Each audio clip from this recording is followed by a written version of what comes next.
Assalamualaikum teman-teman, jumpa lagi di channel Satu Bilah. Kita mau bahas pisau boning ya. Jadi apa sih pisau boning itu? Pisau boning adalah pisau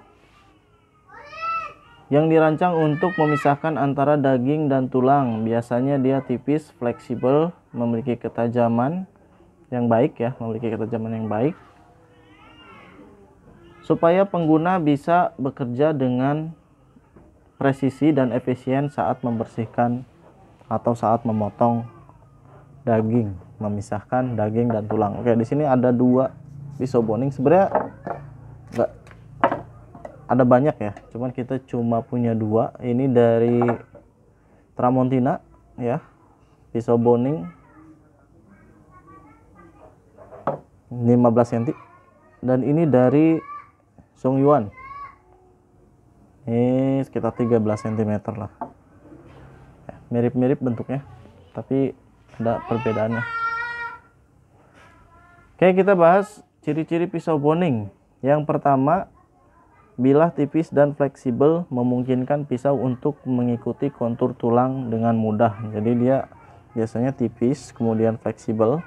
Nah, seperti ini. Harus hati-hati ya. Ya, fleksibel. Itu dari, jadi ketika memisahkan antara daging dan tulang ini, dia bisa masuk ke sela-sela tulang. Kemudian memiliki ujung yang tajam untuk membuat potongan yang lebih presisi. Nah, ini tuh ujungnya ini tajam pasti. Kalau pisau boning kebanyakan pasti memiliki ujung yang runcing. Seperti ini ya. Ini beda dengan pisau seset. Kalau pisau seset dia lebih berbentuk pen ya.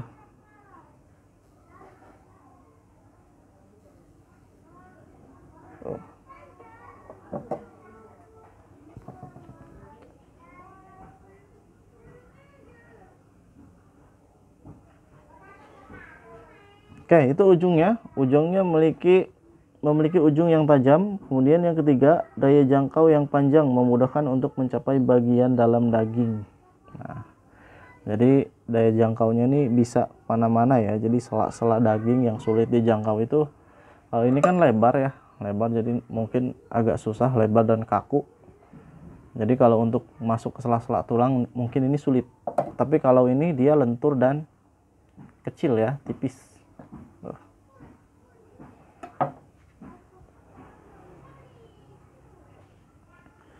Itu tiga ciri-ciri dari pisau boning. Kemudian kita bahas fungsinya.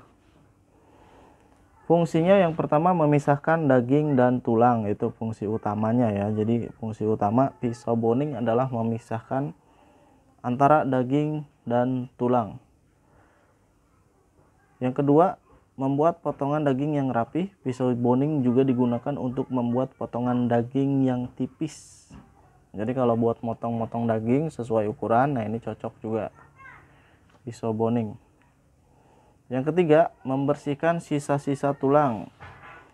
Pisau boning sangat berguna untuk membersihkan sisa-sisa tulang yang menempel pada daging. Oh, jadi sebaliknya. Jadi kalau daging di dalamnya ada tulang, jadi kita bisa potong pakai pisau boning ini karena dia kecil ya.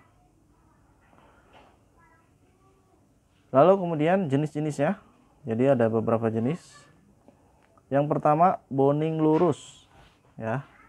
Memiliki bilah yang lurus, digunakan untuk pekerjaan umum. Ini boning yang lurus ya. Jadi yang lurus tuh ini. Ini contoh pisau boning yang lurus. Kemudian boning yang melengkung.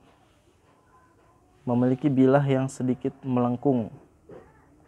Jadi ada satu lagi, contohnya seperti ini ya. Jadi dia melengkung ke atas ya. Ini kan sebenarnya mirip-mirip tapi tetap ada perbedaan ya. Ini yang melengkung ke atas, contoh pisau boning yang melengkung. Ini yang lurus.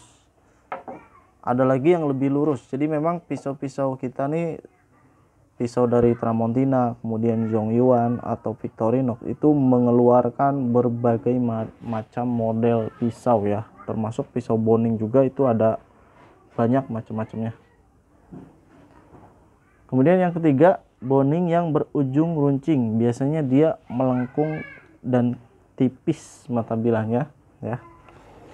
Kita punya biasanya, tapi sekarang udah habis terjual alhamdulillah, jadi nggak ada contohnya. Nanti kalau ada kita bikin videonya, kita kasih contohnya ke teman-teman. Jadi secara umum pisau boning terbagi jadi 3. Yang pertama boning lurus, kemudian boning melengkung, dan pisau boning yang berujung runcing. Runcing banget ujungnya, jadi karena dia dari pangkal ke ujung itu benar-benar mengecil atau menipis.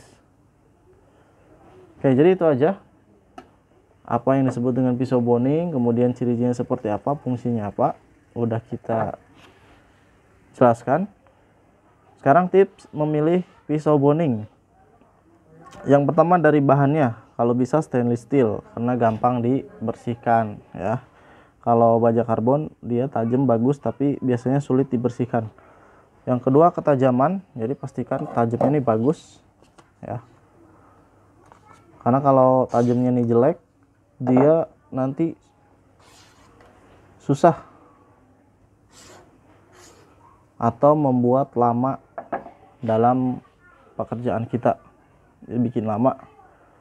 Yang pertama ergonomis. Jadi ini perbedaan ya, kalau Zhongyuan dan perbedaan antara Zhongyuan dan Tramontina nih dari handle-nya. Kalau Tramontina ini dia lebih ergonomis ya, lebih enak, lebih nyaman digenggam. Kalau ini kan ini biasa ya, ini dia lurus, kemudian di sini dikasih gerigi dan datar aja. Ya nyaman sih, tapi secara ergonomis lebih bagus Tramontina. Yang ketiga ukuran ya, sesuaikan ukurannya. Mungkin kalau ini buat boning sapi enak ya, panjang. Kalau ini buat boning kambing, nah, enak nih kecil, jadi lebih nyaman. Oke, itu penjelasan tentang pisau boning. Nanti kita bikin lagi video tentang pisau lain. Ikuti terus channel Satu Bilah, like, subscribe, dan share.